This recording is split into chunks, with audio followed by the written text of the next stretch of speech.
Morning, everyone. How's your day going? Well, it's going. That's the main thing, isn't it? And the sun's out, bit of breeze, dry things out. We always get a bit nervous about the breeze up here. I am so excited that Braeden and Levi can be with us at this camp. They've been here before. Braeden has taken a Bible study time for us a few years ago.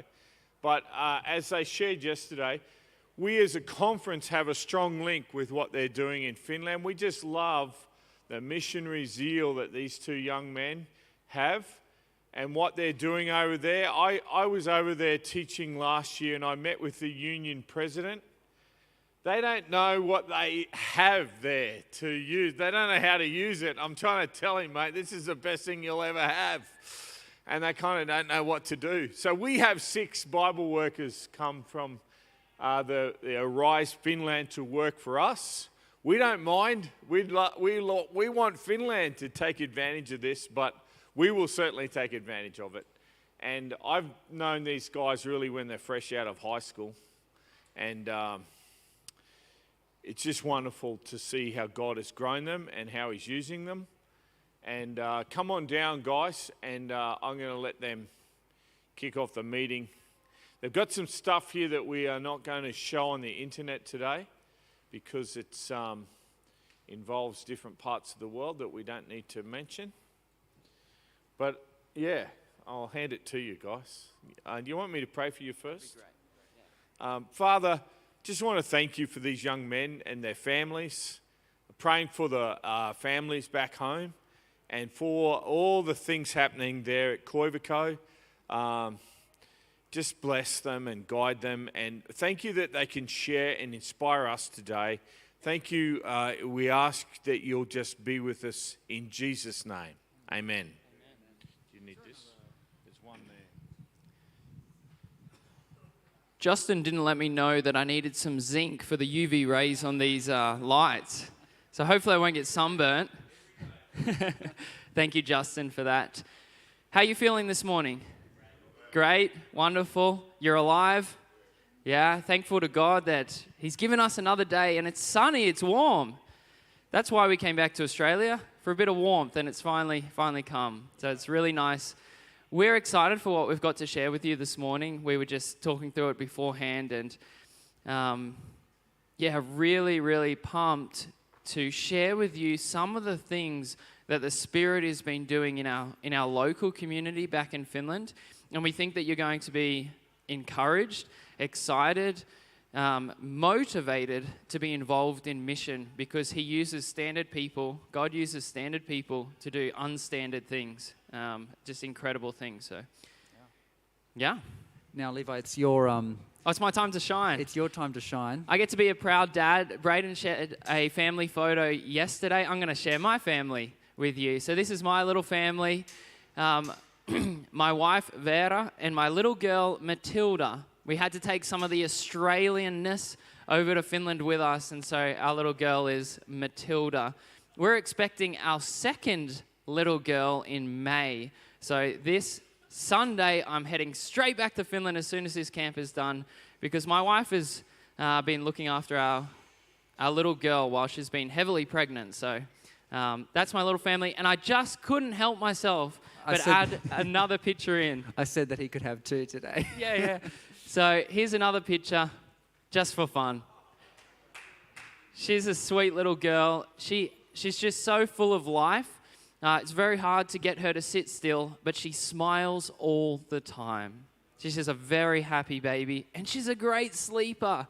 We got very lucky. The second one might not be the same, but we're hoping, fingers crossed that she'll also be a great sleeper. But God's been so good to us, and we have, so much to say thanks to God for. That's my little family. Amen. So, today we're going to be looking part 2 of our topic, Pumped on Mission. The person, when I can think of someone who is pumped on mission, I just think of Jesus. His whole life just revolved around people. He loved people more than anything. And I just remember that scenario where Jesus was sitting by the well, actually thirsty, needing a drink, in the conversation, the lady never actually gives him a drink of water, but he's happy. The disciples come back and they're like, eat, Jesus, you got to eat. That's what a lot of people tell me all the time, I got to eat more. But encouraging him to eat, and he says, I've got food you don't know about. My food is to do the will of God and to finish his work. And what a prayerful goal and ambition that in our lives would have the same spirit. And there's a certain satisfaction when you eat a really good meal. Mission is not much different. Mm-hmm. You get this deep satisfaction in what God's been able to pull off through even using you. Amen. And because people are so important. I think the older a person gets, and there's that maturing process that they go through, I think God's intended that we appreciate people more and more and more. And I was up on the hillside, on both hills actually, on different times, just looking down on the camp and just seeing all the people running around and, walking past mothers preparing their food and stuff like that. And I was just thinking, wow, God really loves his little flock. He loves his people. And just to be able to see more and more people joining the community of faith, that there is the great thrill of mission. We were looking at our, before I get to the quote, just these two pictures. If anyone was not here yesterday, this is just a moment to testify of the faithfulness of God and putting the dream on many people's hearts to start a Bible school in Finland. And Arise Finland has operated for 2 years now. This was our first class in 2024. We had 38 students. And out of all the Arise programs I've ever been involved in, there was something special about this one. I think it was just bathed in so much prayer. And then last year we had this class. A few of the Arise students are here. Down the front, Ivana, she's working in your conference at the moment, doing an internship. And so what an amazing group of people. But this is the quotation we were looking at, and we just want to read it again because we would just love it to be written onto your heart and on your soul.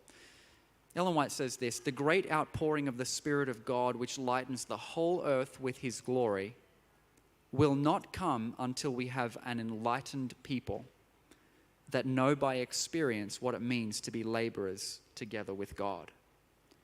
When we have entire, wholehearted consecration to the service of Christ, God will recognize the fact by an outpouring of his Spirit without measure.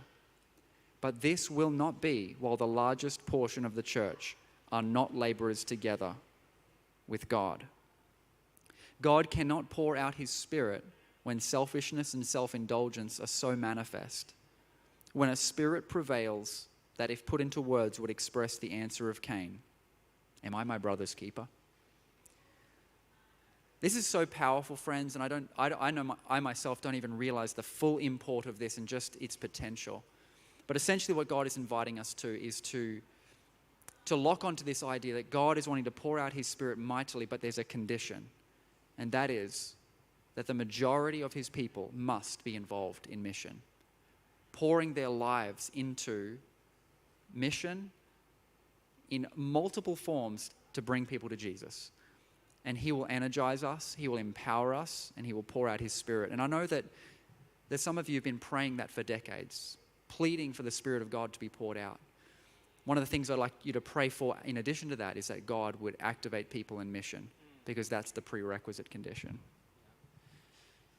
And so we thought, why not dream big, New South Wales? Why not if in this conference, it could start the trend for the rest of the world where majority are sold out for mission, that are co-laborers with God.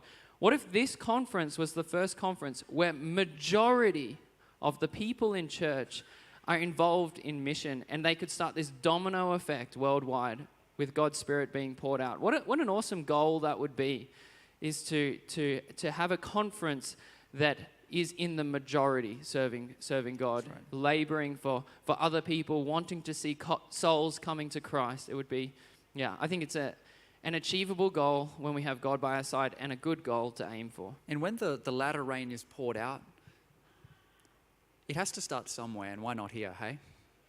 Why not in this conference? And just want to really encourage you with that thought. God is really wanting to send the dominoes in motion, and it's just exciting times that we're living in. One of the big things, or one of the things that we really focus in on during Arise is the outreach side of Arise. And you might be wondering, how do we pull that off in a country where they speak Finnish, which is a very challenging language? I'm 6 years deep and still barely can hold a conversation with anybody.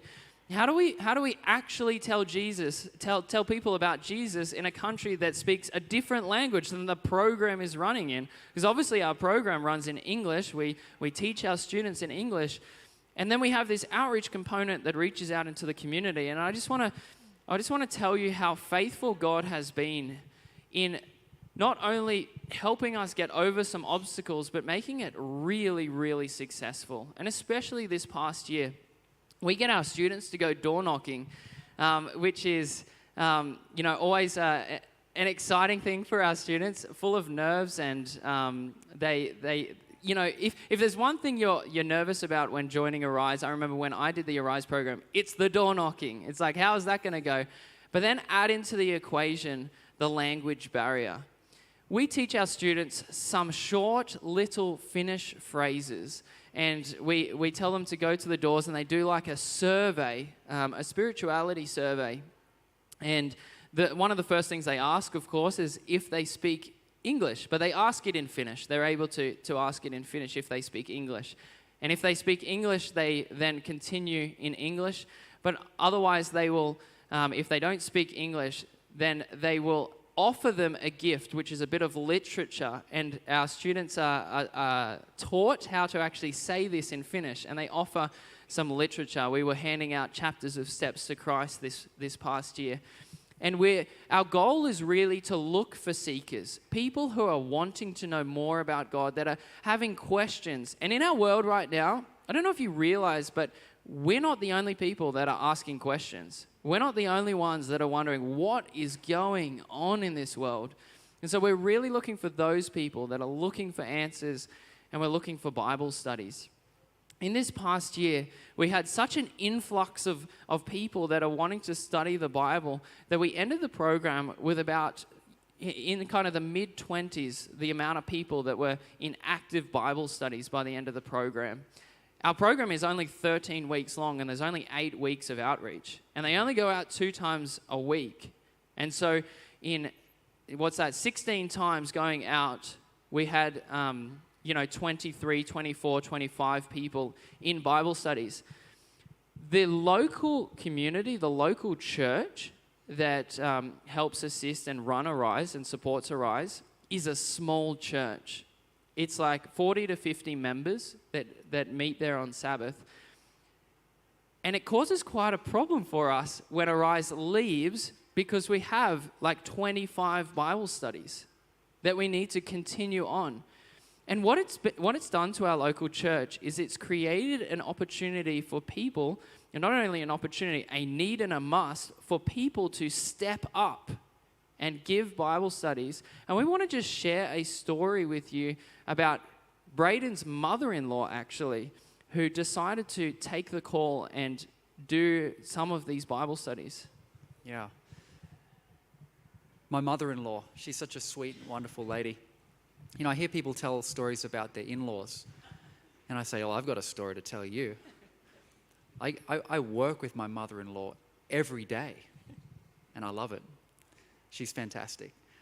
So my mother-in-law and my father-in-law, they were the ones that were early involved in this project. And Amy is my mother-in-law. She's such a wonderful saint of the Lord, just a beautiful, humble heart. She's American by birth and had to go through the transition to Finland with 4 little, she ended up having 4 children, my wife being the youngest. In Finland, this was pre-Google Translate, pre all of that kind of stuff, and had to integrate when there's just no one speaking English. Pretty lonely, pretty challenging. She's a wonderful example of like the power of hospitality. She just cares for people so intently. A wonderful mother, a wonderful grandmother, all of these things. She's the one that's like, whenever there's a need, she fills it. She's just always serving, looking after people. She's They're organizing church lunch. She's down there looking after the children for Sabbath school. She's just always filling gaps. But in her life, and a lot of meaningful ministry she's been involved in, she has never given a Bible study to anyone else. She's never taught another adult about the word of the Lord and had that opportunity. And her whole life, whenever she heard about this, she's just like, there's no way I could do that. I don't know enough. No, I just couldn't do that. I wouldn't know what to say. And my mother-in-law is mid-60s at the moment. I wouldn't exactly say that her life is super easy at the moment, because running a property like this as we do it, we have to be quite careful with our resources because we don't always have a lot of those. And we have Amy as our secretary, and she works 50% for our organization as the secretary, looking after all of that stuff that is in Finnish, because she can speak Finnish as well, and keeping all of the little things going. But what she does for the remaining 50% is she works as a nurse at a nursing facility. She was a head nurse there, and she's very experienced in that. But she has to juggle these two horses. She's riding two horses, simultaneously. On top of that, she's got grandkids everywhere, and scarcely has time for herself. That this is her life, and yeah, I guess it can get a little bit overwhelming at times for her. But then she saw this need. There's too many Bible studies, and there's just not enough people to give it. And Levi was just saying, Amy, I think you can do it. I think you can take a Bible study. And she's so nervous, so shy. She's like, I can't do this. And she goes to this Bible study. She prepares, and she's really nervous for it. And she goes there, and she has an unforgettable experience. To share the gospel, she's going through a Bible study guide, very, very simple. We really love Justin Lawman's Bible study guides. I've tried so many different ones, but there's something really special about Justin's that's so easy for a church member to give. And she shares these Bible studies, and she's hearing comments like, I've never understood. They're getting really excited as they're learning about God, and she's just sharing. God always is giving her what to say, and she just sends us messages, long ones. Audio messages, long ones, to our little chat group. And she's just like, guys, I just had this Bible study. And she says, I cannot believe that I've lived my whole life missing out on this joy and pleasure of doing Bible studies with people and seeing people make decisions for Jesus. She's like, I can't believe it. And that's not to say that what she has been doing is not significant. But she, in her head, was thinking, there's no way that I could ever be used by God to share the gospel with someone else. And what a powerful, powerful thing. And I just want to say this.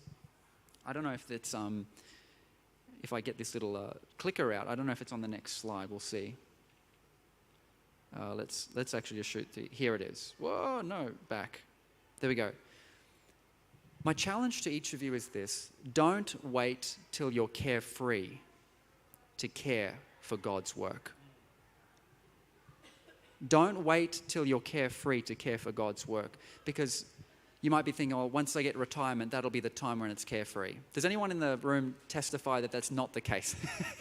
When you hit retirement, it's like you've got more responsibility than you had before. Don't wait till you're carefree to care for God's work. Seek first the kingdom of God and his righteousness and the salvation of souls, and you'll find that God does something with the rest of your life to put it in line. It's actually really, really beautiful. It's every time that Amy goes on a Bible study, we know about it, because as soon as she steps out of the Bible study, she's sending like a 6, 7, 8 minute voice message, and she's just praising God that God could use her in ways that she never thought she would be able to be used. She's like, I've been robbing myself my whole life from this experience. I cannot believe it. I cannot believe that God is using me. Her prayer life was great before, and it's even better now, because she's just got a hunger and a thirst to teach these people, and she just adores the people that she's studying the Bible with. And she's like, it's the simple truths. It's the simple things that I've known my entire life that are changing the lives of the people that I'm doing Bible studies with. It doesn't have to be grand and extravagant. She's like, Levi, Braeden, I just can't believe that God is using me in this way, and I've been robbing myself of this experience my entire life. That's right. If I just go back to these quotes here, you know from the story when Jesus tells us the parable of the seed, there's several things that are out to get the seed from making it and to stop it from maturing. You've got the birds that try to get the seed before it even goes down into the soil. You've got the rocks which are submerged beneath the surface that are going to stop it from building roots. But then there's the thorns. The wheat can grow, but it's got competition and it's just getting choked out by other things. And Jesus says this, "Now these are the ones sown among thorns. They are the ones who hear the word," and notice this, "and the cares of this world, the deceitfulness of riches, and the desires for other things entering in choke the word, and it becomes unfruitful. But these are the ones sown on good ground, those who hear the word, accept it, and bear fruit, some 30-fold, some 60, and some 100.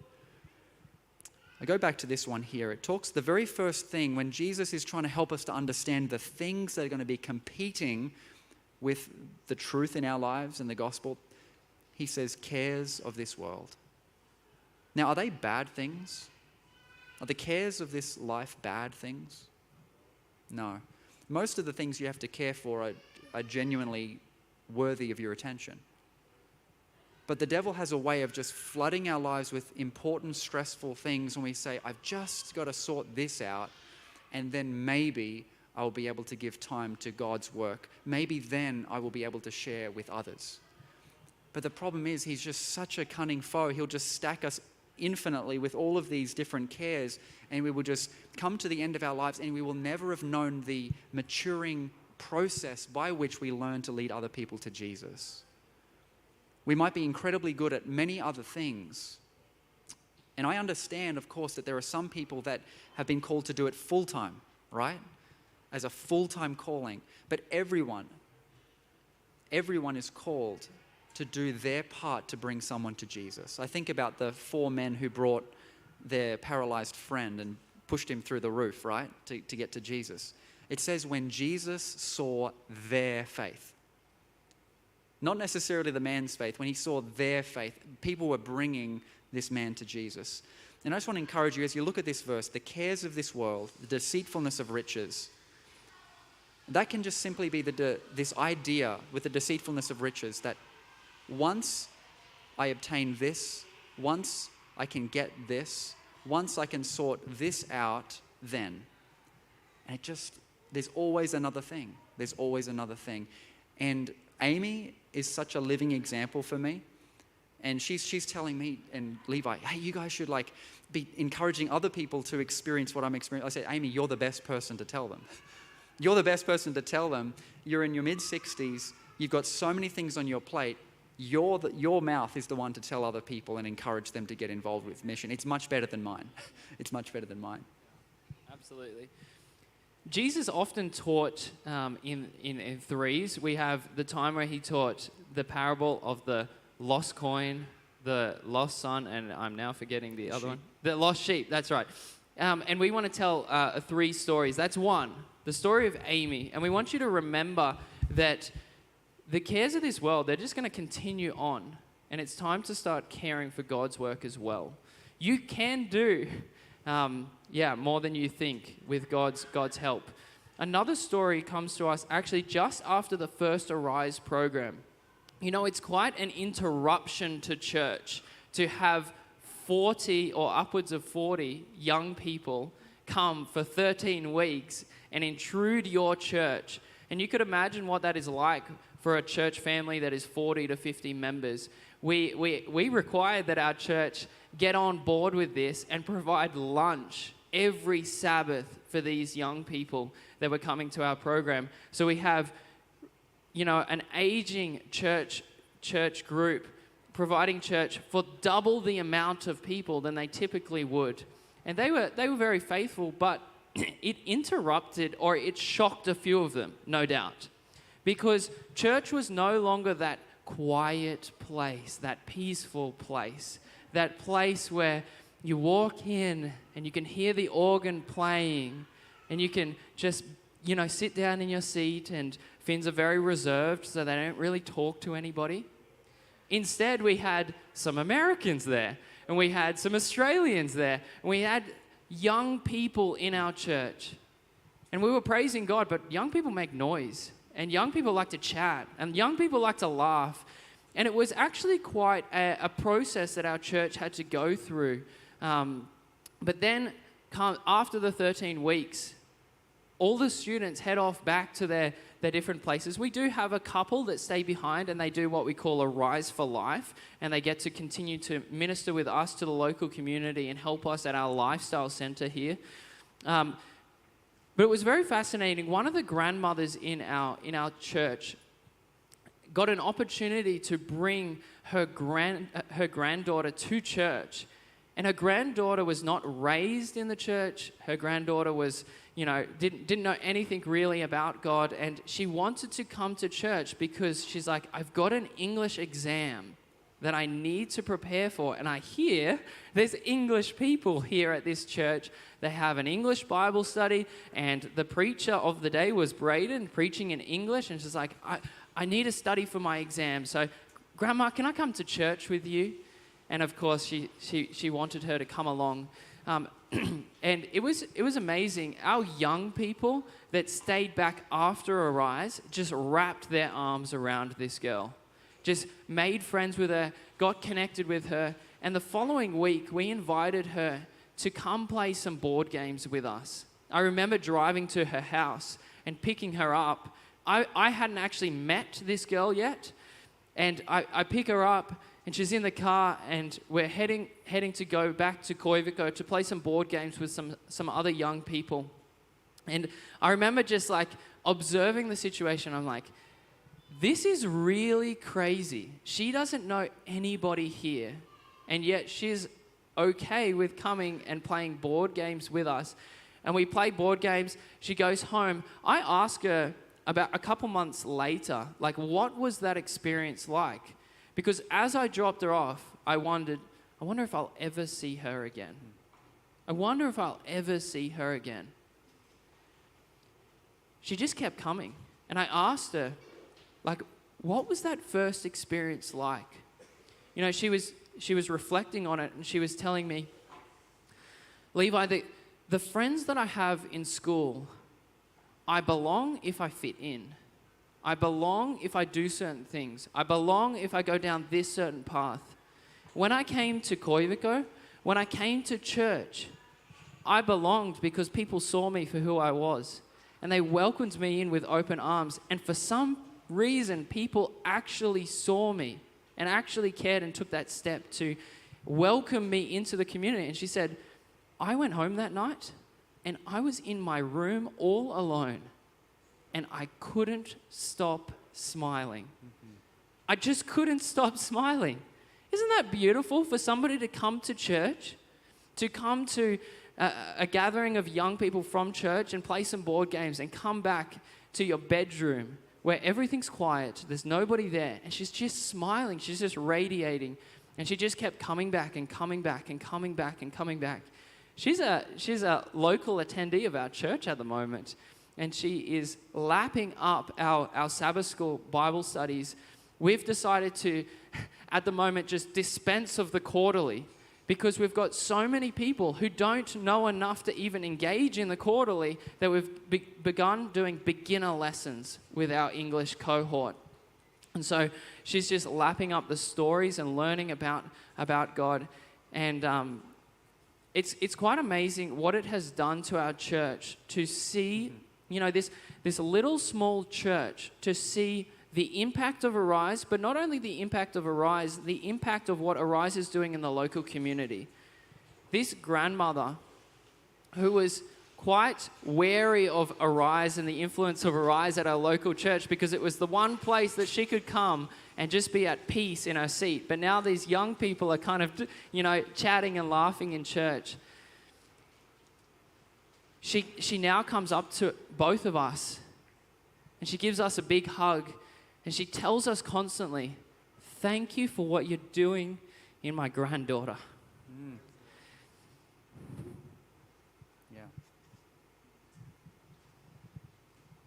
I had this situation with her where, you know, it can be challenging as a parent to have, my daughter is about 1 year and 9 months old. And it's quite challenging because she's an active girl. She loves to move. She doesn't like to sit. She's not a big cuddler. She just likes to do, she's so social. And she just loves to move around. In church, when we're trying to get her to sit still, we've got like as many coloring books as you can possibly have, as many soft toys as you can possibly have, and she's entertained for about 3 seconds, and then she's off again. And sometimes in church, I let her just wander a little bit. And I'm watching around and I'm looking, who's being distracted by my daughter? When do I need to go grab her and maybe take her up the back? And I notice as she's walking down the aisle in church that, you know, maybe a few heads are turning, and I'm like, okay, time to go pick up my daughter. And I'm sitting next to this lady, her name is Birja, and I go to get up. She does this thing that kind of shocked me in the moment. She grabs me and sits me back down with a stern look on her face. She points her finger at me and she goes, "Don't." She said, "Don't." She looks back at my daughter and she says, "That's the future of our church." That's the future of our church. Yeah. You know, to have someone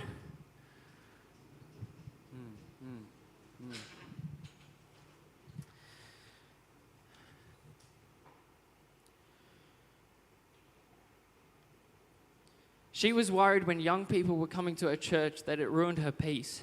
Now she's okay with my daughter ruining hers because she sees that she's the future of the church. Yeah. I shouldn't have told such a meaningful story.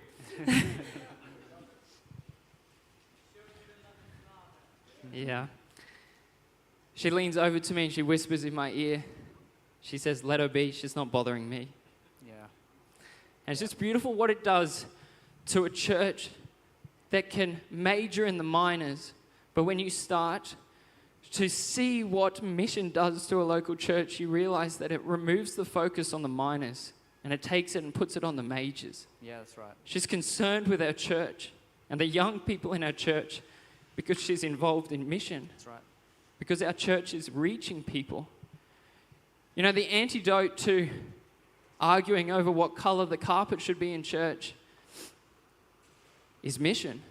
Yeah. The antidote to most of the arguments that we have is mission. Get involved in mission together. And you start looking at the things that formerly annoyed you. And you start to see that they're the future of the church. The young people. It's incredible. Sorry for getting a bit teary there. When I think about our local community, and to be honest, we do feel a little stretched thin. You know, there's a lot of different responsibilities. It's a big thing for a little local church to have a project like this on the side and the Arise program, whatever. We have no bandwidth for little stuff. You know, little problems and little issues. We've got too many bigger things we have to try to solve. And that's, I think, maybe the way God wanted it to be. Living in a place where none of us can afford to, the devil's always attacking, but we can't afford to get into that self-centered mindset. There's just too much work to do. There's just too much work to do. And too many moments of enjoyment just seeing people connecting with Jesus. It's really, really special. I want to just close our time, I think we've got another 10 minutes, by sharing another story with you about what God is doing. One of the things that has brought so much unity to our team is